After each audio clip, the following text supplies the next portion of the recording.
Action. আসসালামু আলাইকুম সবাইকে। আশা করছি তোমরা সবাই আল্লাহর অশেষ রহমতে ভালো আছো। আজকের ক্লাসে আমরা মূলত হাইড্রা নিয়ে আলোচনা করব। তো হাইড্রা নিয়ে ১ম এ আলোচনা করার পূর্বে একটা কথা বলতে হয় বা তোমাদেরকে জানতে হবে সেটা হচ্ছে যে হাইড্রার আবিষ্কারক কে আর হাইড্রার নামকরণ করেছে কে? তাহলে ২ টা ইনফরমেশন খুবই ইম্পোর্টেন্ট। এটা হচ্ছে হাইড্রার আবিষ্কারক এবং কে হাইড্রার নামকরণ করছে, হ্যাঁ?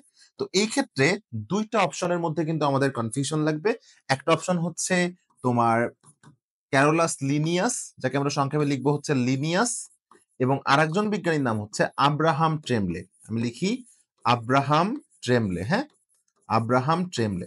তো হাইড্রার আবিষ্কারককে আর এর নামকরণ করছে কে, এটা আমাদেরকে মনে রাখতে হবে। এটা মনে রাখা খুবই সহজ। তোমরা এইভাবে মনে রাখবা যে দেখো, আ তে আবিষ্কারক, আ তে আব্রাহাম ট্রেমলে। খেয়াল করো, আমি আরেকবার লিখে দিই। দেখো, এই যে আবিষ্কারক বলতে গেলে আ আসে, তাহলে এই যে আ তে হয় আবিষ্কারক আর আ তে হয় আব্রাহাম ট্রেমলে। তাহলে হাইড্রার আবিষ্কারক কে? হাইড্রার আবিষ্কারক হচ্ছে আব্রাহাম ট্রেমলে। কেমন মনে রাখবো? আ তে আবিষ্কারক, আ তে আব্রাহাম ট্রেমলে। আর নামকরণের ক্ষেত্রে তোমরা মনে রাখবা সবাই যে নামকরণ নীতির জনককে, দ্বিপদ নামকরণ নীতির জনকই কিন্তু ক্যারোলাস লিনিয়াস।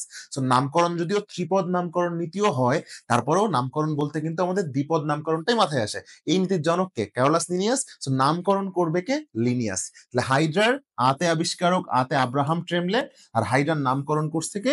যে দ্বিপদ নামকরণ নীতির জনক, অর্থাৎ ক্যারোলাস লিনিয়াস।